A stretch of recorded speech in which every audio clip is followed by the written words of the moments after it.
Bueno, cambiamos de tema y nos metemos en lo que veníamos anticipando de esta situación que se está dando en los colegios, ¿no? De estas amenazas, de estos escritos que aparecen en el baño, que aparecen en todos lados. Mañana no vengan tiroteo, ¿no? Claro, justamente en los últimos días, frases como tiroteo mañana o van a morir todos aparecieron escritas en paredes de baños, emails, redes y hojas apoyadas quizás sobre los bancos, ¿no? En las aulas, en cientos de escuelas a lo largo y ancho del país.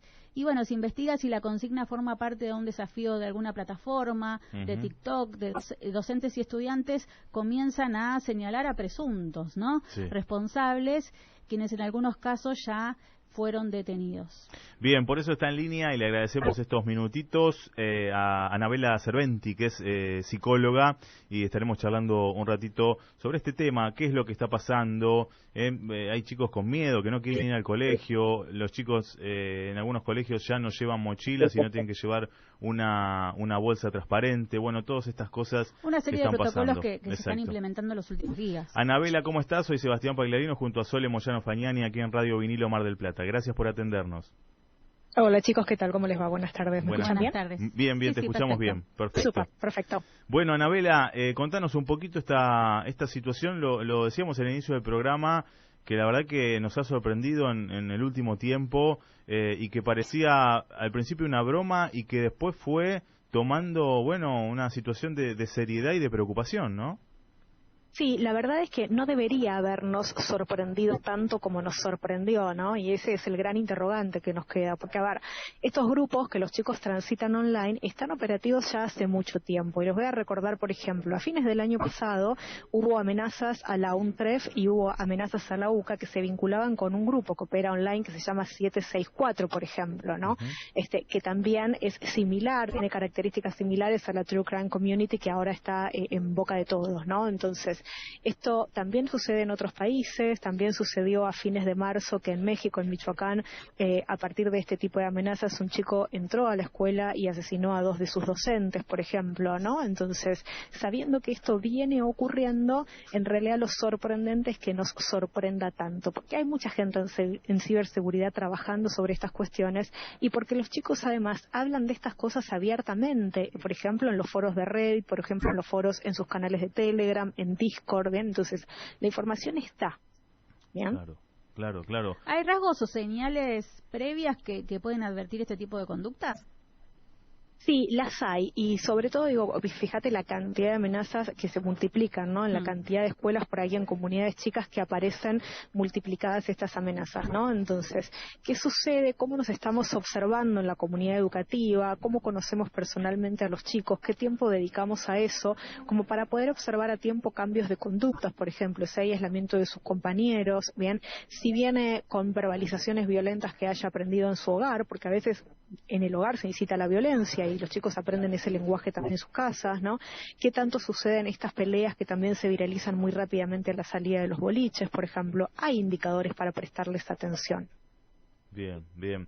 Sí, y además cómo se ha replicado rápidamente, ¿no? Esto en todos los colegios del país, las denuncias que han llegado de todos los colegios, ¿no?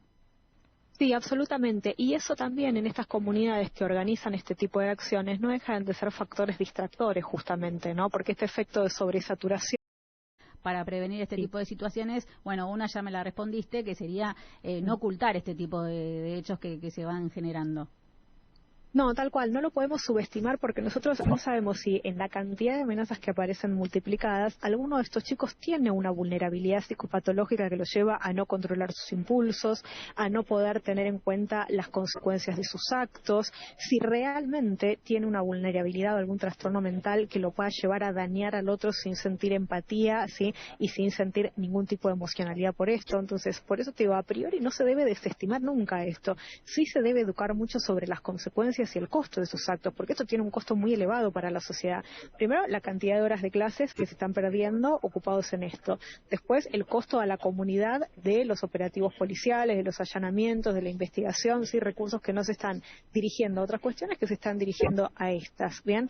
Y por otra parte, también un costo que puede quedar en muchos de los chicos para toda la vida, que tiene que ver con esta desconfianza básica donde todos somos sospechosos, ¿no? Y esto puede dejar marcas de estrés postraumático realmente para el resto de la vida de los chicos. Anabela, ¿y cómo se trabaja con los chicos que, bueno, con estas situaciones les dicen, mira, no puedes llevar mochila y tenés que llevar todo en una bolsa? Chicos que no quieren ir al colegio ahora por esta situación de miedo, ¿no? De que si mañana finalmente hay un tiroteo o no. Sí, que no quieran ir al colegio tiene absolutamente toda la lógica, porque de repente el colegio empezó a ser un lugar que es amenazante, ¿no? Y si en la casa el discurso de todos los días es que tenemos que transitar espacios seguros, ¿no? ¿Por qué me vas a mandar a un lugar que es inseguro por definición de repente, ¿no? Entonces, ese miedo es lógico, por supuesto. Y además que hay una desorganización de la tarea, porque ¿a qué le prestamos atención? ¿Quién se puede concentrar en aprender las tablas o en hacer un dictado si tenemos miedo y nos están enseñando a mirarnos a todos como sospechosos? Claro, claro. Es tal cual lo que decís, ¿no? Esto de no poder concentrarte y estar en ese año lectivo con un montón de cosas o de exámenes que tenés que hacer. ¿Quién se puede concentrar teniendo, bueno, esas amenazas dentro del colegio? Exactamente, sí. Las prioridades cambiaron absolutamente dentro del ámbito escolar a partir de esto. Claro, claro.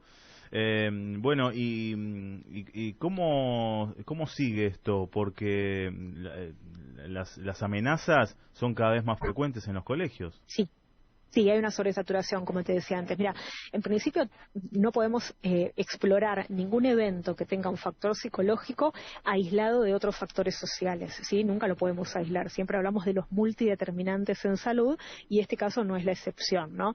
Preguntémonos a cuántas cosas dejamos de prestarle atención durante cuánto tiempo para desconfiar hoy de lo que llevan en la mochila niños de primaria, por ejemplo, ¿no? Eso es algo que los adultos tenemos que reflexionar y nos debemos un debate abierto de esto. ¿Qué fuimos haciendo en las reuniones de padres, por ejemplo, para llegar a este punto y no conocernos dentro de la comunidad educativa, ¿sí? ¿Qué estrategias no estuvimos intercambiando a tiempo?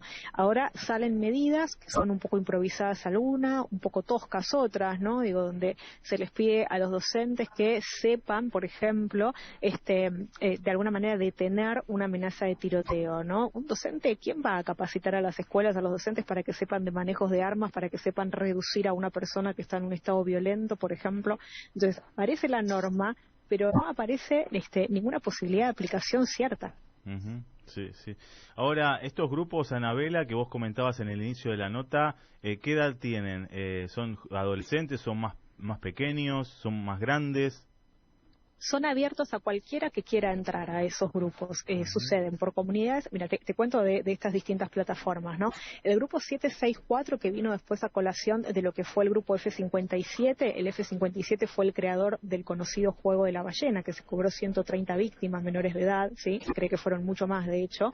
Y de ahí se desprende este grupo 764, que es un grupo extremista, ¿sí? Que es una red internacional descentralizada, que insta a los chicos a cumplir ciertas misiones, todas de contenido violento, ¿sí? Incluso llegar al suicidio, ¿bien? De estos grupos también se desprende la True Crime Community, donde se idolatra, ¿sí? Y se glorifican, por ejemplo, masacres como la de Columbine, ¿bien? Y se insta a superar esos hitos, ¿sí? Pero por otro lado, más allá de estas comunidades que instan a todo esto, tenés otros factores. Por ejemplo, Steam es una plataforma donde los chicos pueden descargar juegos, ¿sí? Muchos de ellos gratis, porque son juegos indie, es decir, de desarrolladores nobles, ¿no? Y novatos. Entonces, pueden descargar juegos gratuitos. Muchísimos de esos juegos, te estoy hablando de más de 400 de esos juegos, tienen como misión para ganar puntos que el participante de ese juego, en el videojuego, cometa abusos sexuales, violaciones, ¿sí? Y homicidios, por ejemplo. Entonces, estas narrativas van generando una desensibilización progresiva de la violencia, aunque los chicos te digan, no, yo lo puedo manejar, nada que ver. No es así. Fíjate que estamos también en un momento en que está ocurriendo una guerra muy importante y que esa guerra se está comunicando en lenguaje meme y en lenguaje audiovisual lego. Es decir, la comunicación de guerra que a vos debería generarte horror y desasosiego, te genera las emociones contrarias. Claro, claro, claro. Bueno, por eso lo importante también de los padres, ¿no? De esa contención de los padres en la casa, como para ver dónde transitan los chicos, a qué juegan, qué es lo que hacen, sobre todo en las redes. Claro. Sí, Claro, sí, por eso yo te nombraba las reuniones de padres anteriormente, pero tenemos otro problema, lamentablemente, ¿sí? Que muchas veces, ¿sí? Estas conductas vienen del hogar, ¿sí? A ver, yo te estoy hablando de estos grupos de Telegram, de estos grupos de Discord, ¿sí? De esta plataforma Steam, ¿sí? Y hace 2 semanas atrás, una periodista de CNN desbarató un grupo de Telegram donde hombres, padres de familia, intercambiaban fórmulas para drogar a sus esposas y abusarlas sexualmente, vendiendo la transmisión en vivo de ese contenido. Muchos padres de familia, ¿sí? Que son los que crían chicos. Entonces, el primer impulso es pensar que el padre o la madre son la figura criterio y responsable de esa infancia, pero no siempre es así. Claro, claro, claro. Bueno, la verdad que es tremendo el tema, hay que preocuparse y ocuparse porque, bueno, la situación es compleja y ojalá que, bueno, se pueda encontrar una solución. No sé de qué forma, Anabela, porque la verdad que cada vez nos encontramos con este tipo de situaciones que preocupan, ¿no? Mira, para empezar es hora de dejar de centrarnos tanto en la tarea, ¿sí? En cumplir cosas, objetivos, tareas escolares, trabajos prácticos y demás, y empezar a mirarnos todos un poco más, observarnos, observar estos cambios de actitudes, observar cómo socializan los chicos, ¿sí? Yo hoy comentaba también esto, fíjate, te doy 3 variables de estas amenazas que fueron apareciendo, ¿no? Chicos que tienen acceso a armas, ¿cómo niños tienen acceso a armas? La primera pregunta, ¿no? No son baratas las armas, ¿por qué tienen acceso a armas los chicos? Por otro, para grabar esos videos, por ejemplo, ¿no?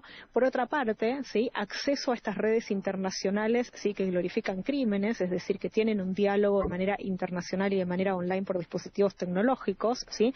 Y a la vez un montón de amenazas que están escritas con faltas de ortografía muy básica. Esto quiere decir que les enseñamos a los chicos a prestar atención y a implicarse en el aprendizaje de las cosas equivocadas, ¿no? Sí, tal cual, tal cual. Anabela, muchísimas gracias por estos minutos. Te dejamos, pues sabemos que tenés muchísimas actividades y te agradecemos y seguramente te seguiremos molestando para charlar de estos temas. Muchas gracias. Por favor, ninguna molestia, que estén muy bien. Chau, chau. Gracias, chau. Allí dialogábamos con Anabela Serventi, psicóloga.